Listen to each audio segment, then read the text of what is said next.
Welcome to exam centre. நாம இந்த ஒரு வீடியோல ஒரு ஜிகே கொஸ்டின் தான் பார்க்க போறோம். அது பாருங்க, முதல் 2 கேள்விகளை நான் ஏற்கனவே ஒரு வீடியோவா போட்டிருக்கேன். அந்த வீடியோ கீழ இந்த ஒரு கேள்வியை கொடுத்து இதற்கான சரியான ஆன்சர் கமெண்ட் பண்ண சொல்லியிருந்தேன். இந்த ஒரு வீடியோல அதுக்கான சரியான விடையை தான் பார்க்க போறோம். 3வது கேள்வி பார்க்கலாம் பாருங்க. முதல்ல நம்மளுக்கு என்ன நம்பர் கொடுத்திருக்காங்க அப்படின்னு பாத்தீங்கன்னா 1 9 49 டேஷ் அப்படின்னு கொடுத்திருக்காங்க. இந்த இடத்துல என்ன வரும் அப்படிங்கறத நம்ம கண்டுபிடிக்கணும். அப்ப 1ங்கிறது நம்மளுக்கு என்ன வரும்? 1ங்கிறது நம்மளுக்கு 1 ஸ்கொயர் அப்படிங்கிறதும் 9 அப்படிங்கிறது 3 ஸ்கொயர் வரும். 49 அப்படிங்கிறது வந்து நம்மளுக்கு 7 7 49 7 ஸ்கொயர் வரும்.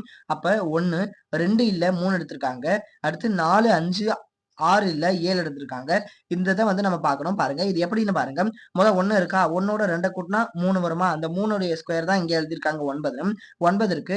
இப்ப 9ங்கிறது நம்ம 3ஓட தான் எடுத்திருக்கோம். அப்ப 3ஓட அடுத்த நம்பர் என்னது? இப்ப இருக்க நம்ம எப்படி எடுக்கணும்னா, இந்த நம்பருடைய ஸ்கொயர் தான் இங்க குடுத்துருக்காங்க. அந்த நம்பருக்கு அடுத்த நம்பர நம்ம பிளஸ் பண்ணி, இதோட பிளஸ் பண்ணி அத தான் இங்க ஸ்கொயர் பண்ணணும். திரும்பி ஸ்கொயர் பண்ணோனே நம்மளுக்கு அந்த கூட்டுன நம்பர் இருக்குல்லையா? அந்த நம்பரோட இப்ப 3 இருக்கா? 3ஓட அடுத்த நம்பர் நம்மளுக்கு 4 4 3 7 இருக்கா? அந்த 7 இங்க ஸ்கொயர் பண்ணியிருக்காங்க. இப்ப 7க்கு அடுத்து நம்மளுக்கு என்ன? 8 இருக்கும். 8 7 15 வரும் இல்லையா? இந்த 15 ஸ்கொயர் தான் இந்த இடத்துல வரும். அப்படி பார்க்கல நம்மளுக்கு சரியான விடை என்னவா இருக்கும்னா 15 15 225ங்கிறது தான் சரியான விடை. ஏ ஆப்ஷன்ல கொடுத்துருக்காங்க இல்லையா? அதான் சரியான விடை. அதான் குறிச்சுக்கோங்க.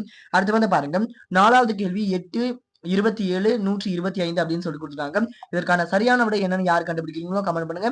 யார் கரெக்டான கமெண்ட் பண்றாங்க அப்படின்னு சொல்லிட்டு பார்க்கலாம். வீடியோ பிடிச்சிருந்தா லைக் பண்ணுங்க, கமெண்ட் பண்ணுங்க, ஷேர் பண்ணுங்க. மறக்காம ஜிகே கொஸ்டின் பாக்குறதுக்காக எக்ஸாம் சென்டர் சேனலை சப்ஸ்கிரைப் பண்ணுங்க. தேங்க்யூ.